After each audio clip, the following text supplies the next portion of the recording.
Silakan. Majuan dikit. Belakang aja. Yang di belakang aja, yang di belakang aja. Itu 31. Nah, pada barisan yang tidak ada kesempatan untuk istirahat bertanding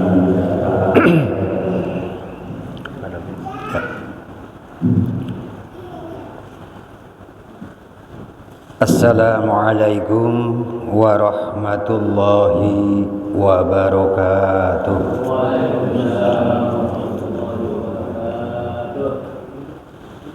Bismillahirrahmanirrahim.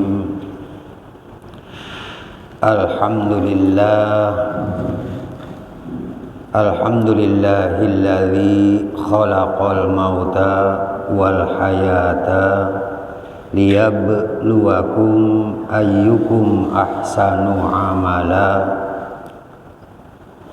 Wassalatu wassalamu ala sayyidina wa nabiyyina Muhammadinil Mustafa wa ala alihi wa ashabihi wa tabi'ihi ahli sidqi wal wafa. Amma ba'du, faqala al-muallif al-imam al-allamah al-syekh Zainuddin bin Abdul Aziz rahimahullah, nafa'ana bihi wa bi barakati ulumihi fid daraini amin. Hadirin jamaah ta'lim Masjid Jami Al-Ikhlas yang dimuliakan Allah, wabil khusus para asatiz, para guru, para hujjaj, terutama pengurus Masjid Jami, dan yang sama-sama kita hormati Bapak Ketua RW, Ketua RT, serta jamaah sekalian yang berbahagia. Alhamdulillah wa syukrulillah, pada kesempatan malam hari ini kita dapat berkumpul kembali dalam rangka kita mengaji dan mengkaji ilmu-ilmu Allah, guna kita amalkan di dalam kehidupan kita sehari-hari, dan tentunya kita selalu memohon agar kita senantiasa mendapatkan rahmat dan ridho dari Allah Subhanahu wa ta'ala. Hadirin jamaah pengajian Masjid Jami Al-Ikhlas yang berbahagia, alhamdulillah di malam hari ini, yaitu malam tanggal 1 Rajab ya, tahun 1444 ya. Di malam ini tanggal 1 ya, kita masih dapat hadir di masjid ini. Mudah-mudahan Allah selalu memberikan rahmat dan keberkahan kepada kita semua. Dan pada kesempatan malam hari ini kita akan mengkaji soal-soal mengurus janazah. Jadi kita akan membahas tentang kepengurusan janazah.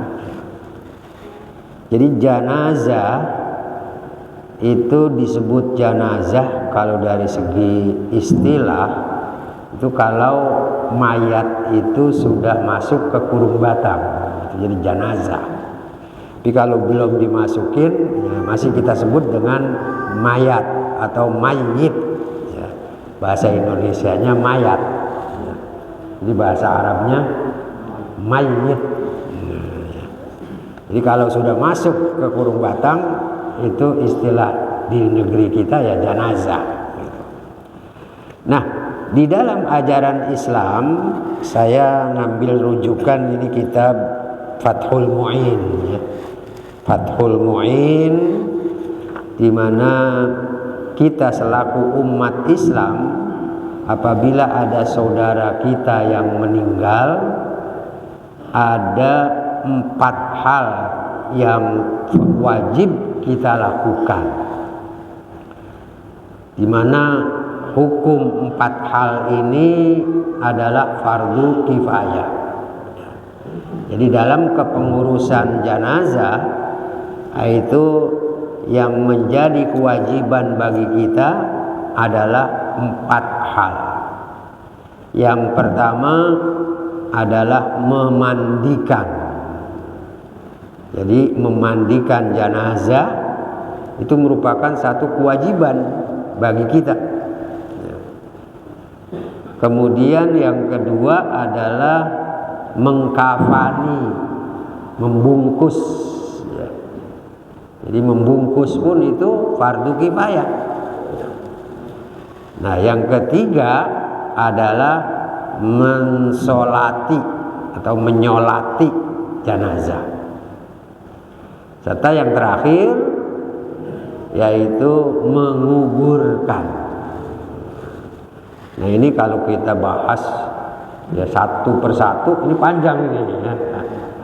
Jadi mulai dari memandikan, mengkafani, menyolatkan dan menguburkan, ini semuanya menurut fikih adalah hukumnya fardu kifayah. Apa arti fardu kifayah? Fardu kifayah artinya kewajiban kelompok. Kalau fardu ain itu kewajiban tiap-tiap individu. Sedangkan kalau fardu kifayah itu kewajiban kelompok. Artinya kalau seseorang sudah melakukan, kewajiban yang lain menjadi gugur. Itu fardu kifayah. Jadi kalau sudah dilaksanakan oleh satu orang, maka yang lain kewajibannya menjadi gugur. Nah, itulah yang disebut dengan fardu kifayah. Nah, jadi menyolatkan, memandikan, mengkafani, nguburin itu hukumnya adalah fardu kifayah. Namun bukan berarti cuma itu yang sifatnya fardu kifayah ya. Di dalam belajar pun kalau kita sudah mempelajari ilmu-ilmu yang utama, nah ilmu-ilmu cabang itu menjadi fardu kifayah. Misalnya ilmu kebidanan, ilmu kedokteran, ilmu ya barangkali tentang fisika dan lain sebagainya, itu fardu kifayah. Jadi mesti di kampung itu ada yang bisa berangkat dan mempelajari ilmu tersebut. Nah, adapun yang berkaitan dengan kehidupan kita, kewajiban kita sehari-hari menjadi fardu ain. Kita mengetahui tata cara sholat, tata cara puasa, tata cara zakat, haji, itu menjadi fardu ain. Nah, kalau yang sifatnya ya sudah spesifik, itu fardu kifayah. Jadi mesti kampung ini ada yang bisa jadi ya bidan, misalnya kan begitu. Jadi itu fardu kifayah. Nah, jadi itulah perbedaan antara fardu ain dengan fardu kifayah. Jadi kalau kewajiban fardu ain itu berarti semuanya wajib, meskipun si A si B udah ngerjain, ya yang lainnya masih tetap kalau belum ngerjain, itu kan fardu ain. Seperti sholat 5 waktu ya. Nah, itu kalau udah dikerjain oleh Bapak Anu, nah kita masih tetap kalau belum ngerjain masih punya kewajiban. Itu yang disebutnya fardu ain. Sedangkan kalau fardu kifayah itu apabila dikerjakan oleh seseorang atau sekelompok orang, maka yang lainnya kewajibannya menjadi gugur gitu. Ya, sholat mungkin udah dilakukan sholat ini oleh beberapa orang. Nah maka di kompleks ini kewajibannya semua gugur karena udah dikerjakan oleh pengurus masjid misalnya, udah dikerjakan oleh Pak RW ya. Nah, Pak Salim udah ngerjain sholat, maka yang lain gugur. Tapi kalau semuanya nggak ada yang mau, dosa sekomplek ini, gitu. Nggak ada yang mau nyolatin misalnya. Nah sekomplek ini dosa semua. Gitu. Ya, sama juga kalau kita waktu belajar di kelas, kalau guru bilang silakan hapus papan tulis, kalau udah dikerjakan seorang perintah itu gugur untuk yang lain, gitu kan. Tapi kalau semuanya nggak ada yang mau, kena hukuman semua. Nah, kan begitu. Itu fardu kifayah. Nah, jadi di dalam kepengurusan jenazah yang utama yang wajib dilakukan oleh kita selaku kaum muslimin yaitu tadi 4 hal. Yang pertama-tama adalah memandikan jenazah atau memandikan mayat. Kemudian yang kedua adalah mengkafaninya. Ketiga menyolatinya, dan yang keempat menguburkannya. Nah, jamaah sekalian yang dirahmati Allah, kemudian adab kalau ada seorang muslim, saudara kita sesama muslim ya yang merasakan sakit. Nah, apa adab kita sebagai sesama muslim? Ya. Karena orang muslim dengan orang muslim itu kan ibarat al-bunyan yashuddu ba'duhu ba'da. Al-muslimu lil muslimi kal bunyani yashuddu ba'duhu ba'da. Antara seorang muslim yang satu dengan muslim yang lainnya itu diibaratkan sebuah bangunan, kalbunyan kata Rasulullah, seperti sebuah bangunan yang satu menguatkan yang lain. Antara semen dengan pasir, semen dengan koral bersatu sehingga kuat, saling menguatkan. Ya, misalnya masjid ini, kalau belum ada tembok, tiang itu kelihatan masih kurang kuat, tapi sudah ada temboknya, ada semennya dan sebagainya, nah itu menjadi kuat. Nah, jadi karena kita sesama muslim ini bersaudara, kita tentu saling menolong, ya, saling membantu, saling kita merasakan apa yang saudara-saudara kita rasakan. Maka kalau ada saudara kita yang sakit, salah satu hak kita adalah menjenguk orang sakit. Dijenguk. Jadi kalau ada saudara kita sakit, kita jenguk. Nah, kemudian kalau orang muslim ini sakitnya sudah parah, sudah mendekati sakratul maut, maka apa yang harus kita lakukan? Jadi kalau ada keluarga kita, tetangga kita, besan kita misalnya ya, atau teman dekat kita lagi sedang sakratul maut, itu apa yang harus kita lakukan sebagai seorang muslim? Apa adab seorang muslim di dalam menghadapi saudara-saudara kita yang dalam sakratul maut? Karena sakratul maut itu seperti yang dijelaskan di dalam surah Qaf ayat 19 ya, di mana Allah Subhanahu wa taala berfirman, kalla.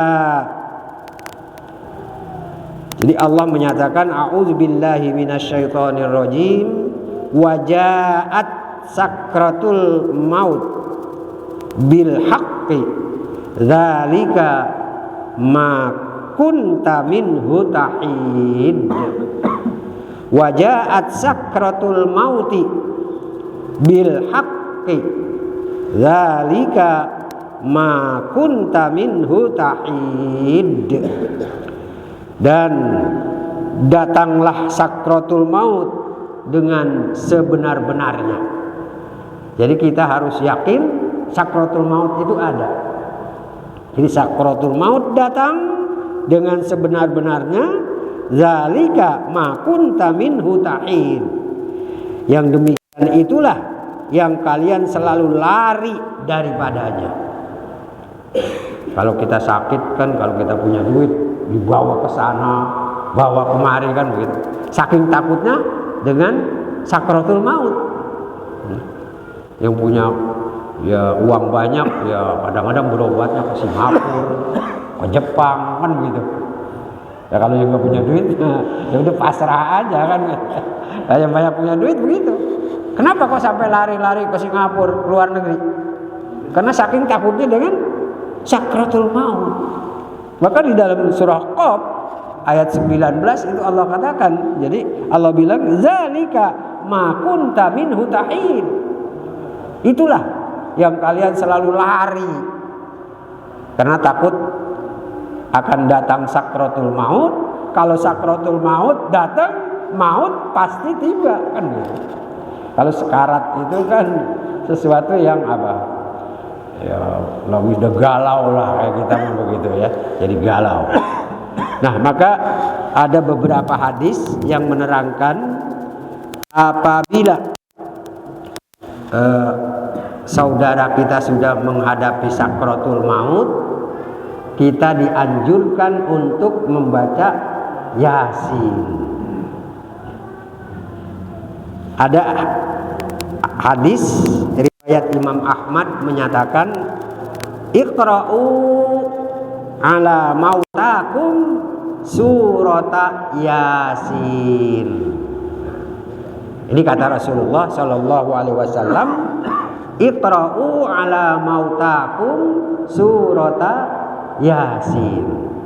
Jadi bacalah olehmu atas orang-orang yang menjelang kematiannya, artinya sakratul maut, surah Yasin. Nah, kita jangan salah paham ya. Kalau kita bacain Yasin katanya nyumpahin, nyuruh mati buru-buru. Bukan, memang ajaran Nabi begitu. Jadi adab kita itu kalau saudara kita, orang tua kita ya dalam keadaan sakratul maut, kita dianjurkan membaca Yasin. Ada hadisnya, ini riwayat Imam Ahmad. Jadi iqra'u ala mautakum surata Yasin. Bacakanlah atas orang-orang yang menjelang kematiannya, nah itu surah Yasin. Ini anjuran. Jangan kita nungguin orang mau meninggal, ada yang masih main gaplek lah, kan begitu. Ada yang main catur, macam-macam. Padahal kita dianjurkan untuk ya menenangkan. Ya kembali lagi kepada masalah kita yang lalu. Jadi rasa khauf dan rasa roja itu harus dimunculkan. Ya, harapan bahwa kita husnuzon, mudah-mudahan engkau ya husnul khotimah kan gitu. Jadi harapan kita seperti itu ya. Jadi tentu kita harus berikan ya support di saat dia sedang sakratul maut gitu. Ya, kita harus ada roja ya, harapan-harapan agar menjadi husnul khotimah. Nah, jadi itu yang pertama-tama atau salah satu adab kita menjenguk orang sakit yang kelihatannya memang sudah sakarat ya, maka kita bacakan surah Yasin sesuai dengan hadis Rasulullah sallallahu alaihi wasallam riwayat Imam Ahmad, Iqra'u ala mautakum surata Yasin. Dan kemudian yang berikutnya sebagai adab kita kepada orang yang sudah sakratul maut, kita mengajarkan talqin. Talqin itu menuntun kalimat tauhid. Talqin. Nah, ini pun ada sabda Nabi riwayat Imam Muslim di mana Rasulullah Shallallahu Alaihi Wasallam bersabda, "Laqinu mautakum bila ilaha illallah." Jadi laqinu mautakum la ilaha illallah. Hadis riwayat Imam Muslim dan juga Ibnu Hibban meriwayatkan hadis ini. Jadi talkinkanlah saudaramu yang sedang sakratul maut dengan menyebut la ilaha illallah. Jadi kalau talqin itu hanya la ilaha illallah, tidak perlu asyhadu alla ilaha illallah, tidak perlu wa asyhadu anna muhammadar rasulullah. Cukup la ilaha illallah. Tidak ada Tuhan yang patut disembah kecuali Allah. Jadi tidak perlu asyhadu, ya tidak perlu. Karena itulah sebuah kata yang akan menyelamatkan kita dari neraka jahanam, dari api neraka. Ya. Dan itu kata-kata yang tidak pakai mingkem, sehingga orang lagi sakarat pun insya Allah bisa. Karena nggak ada huruf yang mingkem. La ilaha illallah, walaupun mangap bisa. Nggak pakai begini kan. Jadi kan biasanya kalau orang udah sekarat kan tandanya napasnya sengal-sengal kan begitu. Nah insya Allah kalau memang dia ahli surga, dia akan bisa menyebut kata itu. Ya. Jadi misalnya kalau mamang kita bilang, paman nyebut, jangan nyebut doang, nyebut but, nah, repot ini ya. Kan kita suka bilangnya nyebut kan begitu. Yang dimaksud nyebut itu menyatakan, ya. Jadi kenapa bukan kolak, ucapkan, tapi sebut, bukan qaul, ya. Bedanya apa? Kalau kolak itu mengatakan mungkin hanya di bibir saja, hanya di mulut saja. Tapi kalau istilah menyebut itu sampai ke hati, itu nyebut namanya. Tapi kalau kul, kalau bicara ucapkan, nah itu mungkin hanya lidah saja. Tapi kalau sebut, nyebut, itu dari lidah sampai ke jantung hati. Nah ini juga dianjurkan. Jadi laqinu mautakum la ilaha illallah. Jadi talqin, ya memang kalau namanya fikih itu sedikit kadang-kadang terjadi perbedaan pendapat, ya. Ya kita hargai. Kalau ada yang pakai asyhadu alla ilaha illallah, ya silakan. Tapi kita melihat hadisnya, itu nggak ada kata asyhadunya, terlalu panjang, ya. Jadi cukup la ilaha illallah. Dan jangan terlalu dipaksakan. Artinya kalau dia masih diam aja, biarin dulu. Ntar barangkali kalau dia segeran dikit, kita minta lagi, begitu kan. Jadi nggak boleh memaksakan. Kalau memang belum juga nyebut, biarin. Jangan dikoyak-koyak orang. Ayo bang, sebut bang. Nah, jangan. Jadi nggak boleh dipaksakan. Karena orang lagi sekarat itu kan menurut riwayat banyak sekali persoalan-persoalan yang dia lihat. Banyak sekali persoalan-persoalan yang dia rasakan.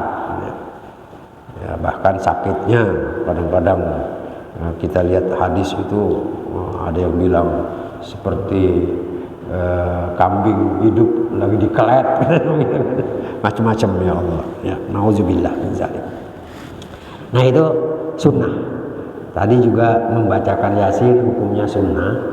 Kemudian juga mentalkinkan itu pun sunnah. Namun nanti menurut ya Ahlus Sunnah wal Jamaah di saat kita dikubur pun disunahkan mentalkinkan lagi gitu. Nah ini di saat sakit keras itu disunahkan mentalkinkan. Nah kemudian juga kita dianjurkan untuk meletakkan orang yang lagi sakaratul maut itu ke arah kiblat. Ya. Bisa dimiringkan mujurnya, kalau di Indonesia ya mujur ngalor kata orang kita. Nah itu dimiringkan ke arah kiblat. Atau kalau itu nggak bisa, boleh dicelentangkan, tapi jadinya mujur ngetan. Nah, lempengan kepalanya ditambahkan bantal supaya wajahnya mengarah ke kiblat gitu. Jadi itu tata cara yang dianjurkan. Sambil kita tentu tadi berhusnuzon ya. Jadi mudah-mudahan ya orang yang lagi sedang sakratul maut ini matinya husnul khotimah. Karena ada dasar dari hadis qudsi yang menyatakan ya abdi ana inda zonni abdi bi. Ya, ini hadis qudsi. Jadi kata Allah di dalam hadis qudsi, ana inda zonni abdi bi. Aku, kata Allah, bagaimana menurut prasangka dan keyakinan hambaku terhadap diriku. Jadi kalau kita yakin Allah akan memberikan harapan, ya memberikan janji-janji kepada kita, pasti Allah akan lakukan. Tapi kalau kita ragu-ragu terus, ya Allah pun memberikannya ya, tidak sesungguhnya gitu.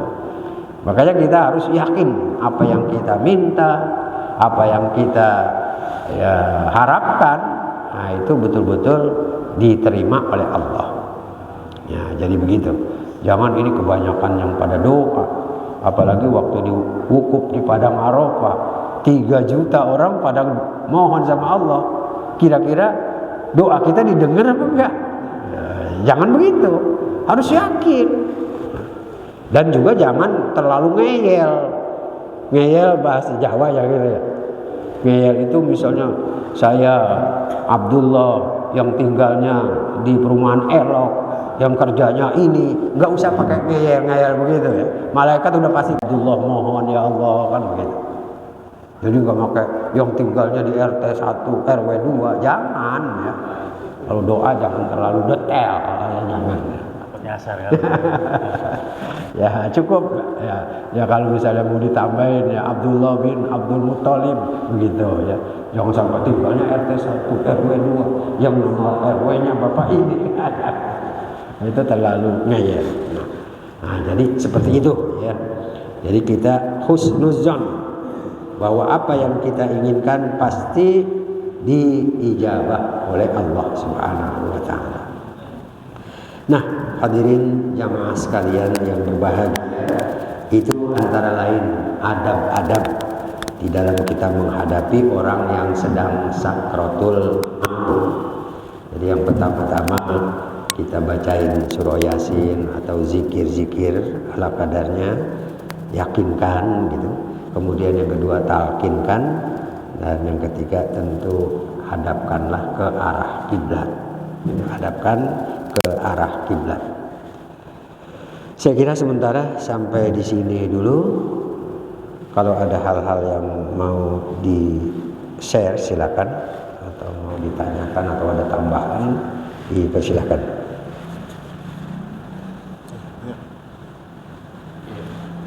Ya, silakan. Waalaikumsalam. Kan sebagai dibacakan la ilaha illallah ya. Oke, artinya tiada Tuhan selain Allah. Tapi kalau belum selesai la ilah, dia sudah meninggal. Jadi dia ikutin. Artinya dia ngakuin tidak ada Allah. Itu ada pengaruhnya kepada mayatnya, enggak baik. Terus pertanyaan pertama. Pertanyaan kedua, Kita belajar, mungkin kalau yang hadir pengurus rukun mungkin enak sekali Pak Ustaz, ya. Tata cara penyelenggaraan ini jenazah. Jadi bahwa ada 4 ya yang harus kita lakukan dalam pengelolaan atau pelaksanaan mayat. Mungkin tata cara dan syaratnya perlu kita pelajari Pak Ustaz, ya. Tata cara dalam memandikan dan syarat memandikannya, menyolatkannya, tata cara. Kadang-kadang kalau dalam sholat aja, apakah itu sebaiknya, kenapa harus keluarganya, kenapa harus orang tuanya, apakah itu disunahkan dan sebagainya, sampai menguburkannya. Saya kira ini mungkin perlu kita adakan suatu kajian barangkali Pak Kiai, ya, sehingga di mana pelaksanaannya itu pengurus-pengurus rukun nantinya. Ya. Saya kira mungkin perlu ada waktunya ya. Saya kira itu Ya, sementara. ya. Assalamualaikum warahmatullahi wabarakatuh. Waalaikumsalam warahmatullahi wabarakatuh. Baik, ada pertanyaan dari Pak RW, menarik sekali ya. Yang pertama, kalau ada saudara kita tuntun menyebut talqin, enggak terus. Misalnya baru la ilaha pes mati. Jadi seolah-olah kan maknanya itu tidak ada Tuhan. Tuhan nggak ada. Berarti dia ateis, PKI. Kita jangan punya anggapan langsung seperti itu ya. Ya tapi kita tadi husnuzon. Mungkin karena napasnya udah habis, akhirnya mulutnya, lidahnya nggak bisa ngucap, hatinya tetap sebenarnya dia melanjutkan gitu. Jadi husnuzon kita bahwa hatinya itu melanjutkan kalimat tauhid tadi gitu. Nah, sama seperti peristiwa sakratul mautnya paman Nabi, ya kan?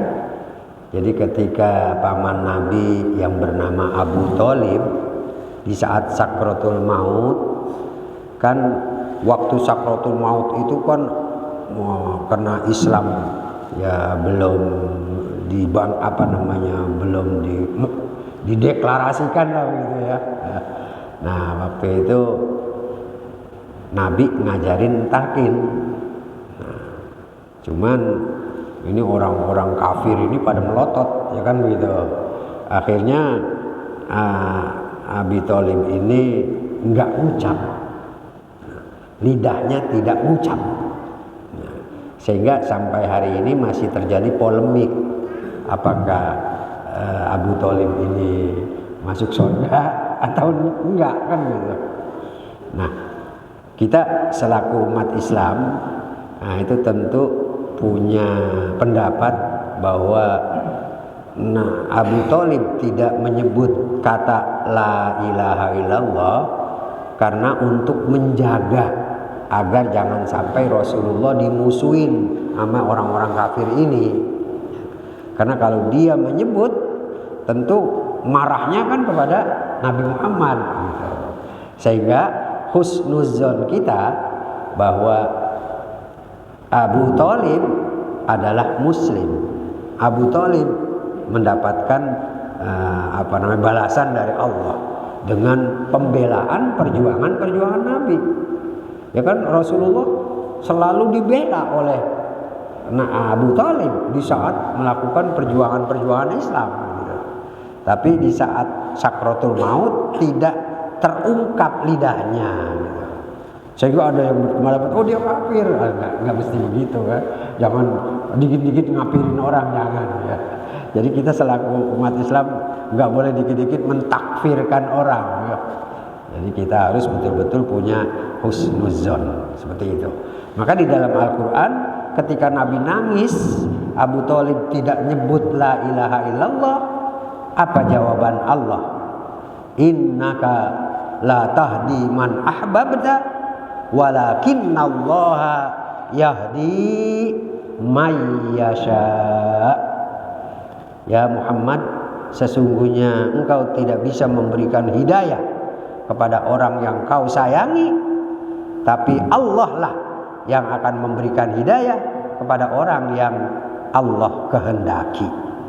Gitu kan? Innaka la tahdi man ahbabta walakinallaha yahdi may yasha. Kan begitu. Artinya serahkanlah kepada Allah. Ya, tentu Allah akan melihat apa yang dilakukan oleh Abu Thalib di saat hidupnya. Jadi ini yang pertama.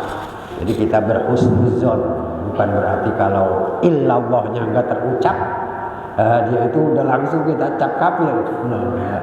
Jadi ya memang ada hadis yang menyatakan man kana akhiru kalamihi la ilaha illallah dakhalal jannah. Barang siapa yang di akhir hayatnya menyebut la ilaha illallah, surgalah balasannya. Nah, ini tadi baru sepotong.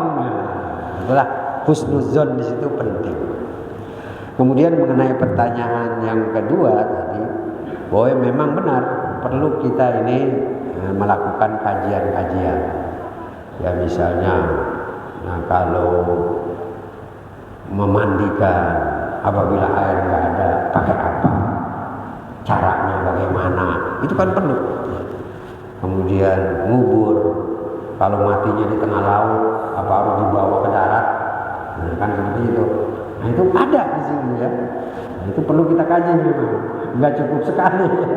Ya mudah-mudahan nanti bulan berikutnya insya Allah ya kita adakan request kembali. Ya, tentu 4 hal ini kita bahas satu-satu gitu. Dan bila perlu memang yang tadi yang berkepentingan amil-amil di sini siapa ini? Pak Salim. Siapa lagi?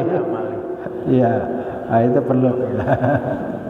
Orang kan. Pak Salim, jangan korok-korok banget dan keras-keras sama orang-orang. Ya, silakan satu lagi lah. Ada lagi? Silakan. Assalamualaikum warahmatullahi wabarakatuh. Waalaikumsalam. Pak Kiai, saya mau nanya, ini kalau kewajiban seorang muslim yang hidup kan ada 4 tadi yang disebutin, kewajiban yang tadi disebut Pak Kiai. Nah, seumpamanya mayit itu adalah kurban, umpamanya kayak pesawat yang mayitnya hilang atau hancur dan sebagainya, apa kewajiban kita udah gugur itu Pak Kiai? Itu aja. Kewajiban kita sebagai macam. Waalaikumsalam. Baik. Ya, makanya tadi saya katakan bahwa kita ini perlu pengkajian lebih dalam. Jadi kalau misalnya ada saudara kita yang matinya jadi korban, jatuh dari pesawat atau ditabrak kereta, tahu-tahu cuma pahanya doang, kan? Nah, itu kalau memang terjadi seperti itu, ya kalau masih ada sebagian atau sedikit jasadnya, yang sedikit itulah kita lakukan. Kalau misalnya cuma pahanya doang yang ketemu, ya udah pahanya aja mandikan, bungkus, sholatin gitu. Nah, kalau memang nggak ada sama sekali jenazahnya, karena di pesawat mah hancur biasanya kan begitu, ya sudah, kewajiban kita gugur. Nah, orang jasadnya nggak ada. Nah, di sini sampai dibahas di Fathul Mu'in, kalau matinya kebakar, apabila kita mandiin ini pasti rontok kan begitu, loh, kebakar. Nah itu bagaimana caranya nih memandikannya? Ya tentu bisa dilakukan dengan tayamum dan sebagainya. Kalau jasadnya sudah nggak ada sama sekali, ya kegugurlah kewajiban kita. Ya kalau kita mau sholatin juga ya sholat ghaib. Nah, nanti ada sholat ghaib. Musolli alal mayyitil ghaibi arba'a takbiratin fardhu kifayatin lillahi ta'ala. Jadi sholatnya kalau gugur ini susah, barangnya nggak ada kan gitu. Ya cuma nyolatin dan ya kita doain aja kan seperti itu. Saya kira begitu Pak. Mudah-mudahan ada manfaatnya. Habis ada lagi?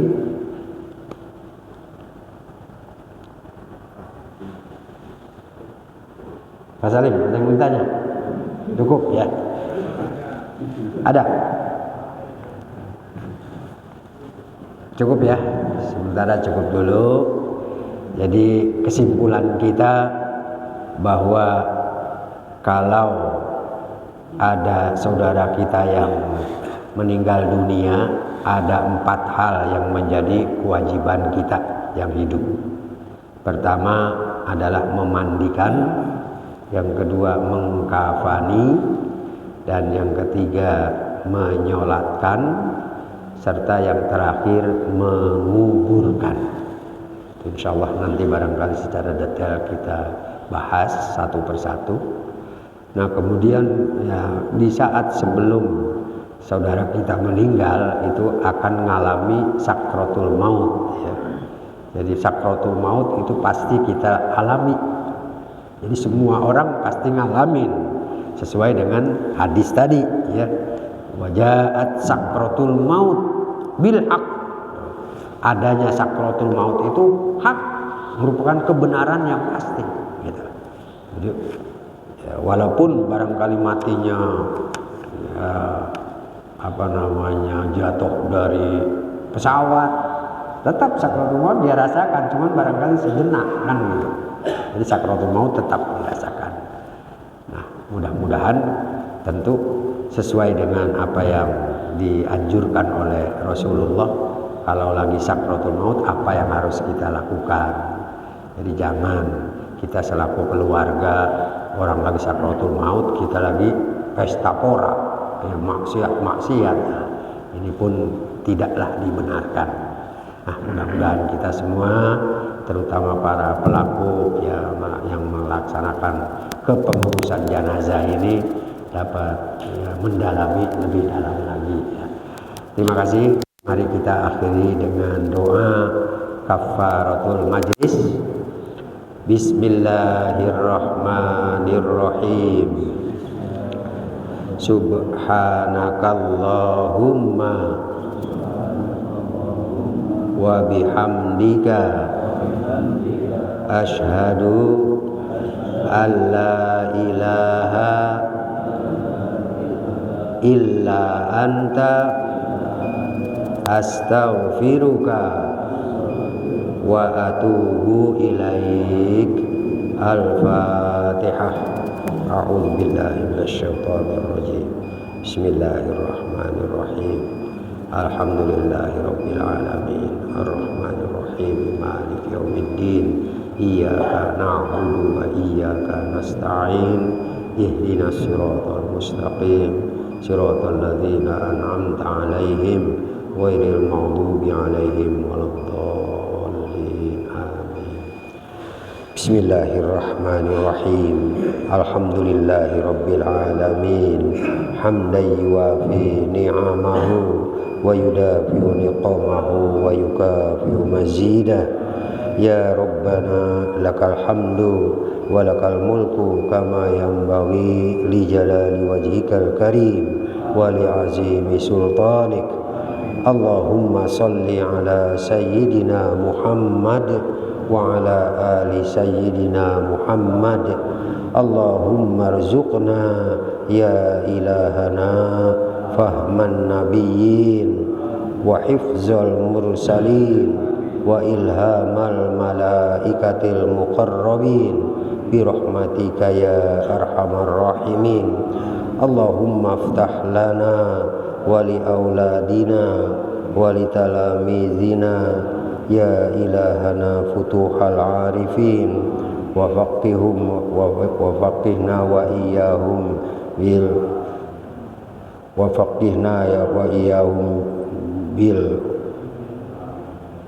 Allahumma rabbana zalamna anfusana wa illam taghfir lana wa tarhamna lanakunanna minal khasirin. Rabbana hab lana min azwajina wa dzurriyyatina qurrata a'yun waj'alna lil muttaqina imama. Rabbana atina fid dunya hasanah wa fil akhirati hasanah wa qina azaban nar. Walhamdulillahi rabbil alamin. Wal 'afwa minkum. Assalamualaikum warahmatullahi wabarakatuh. beliau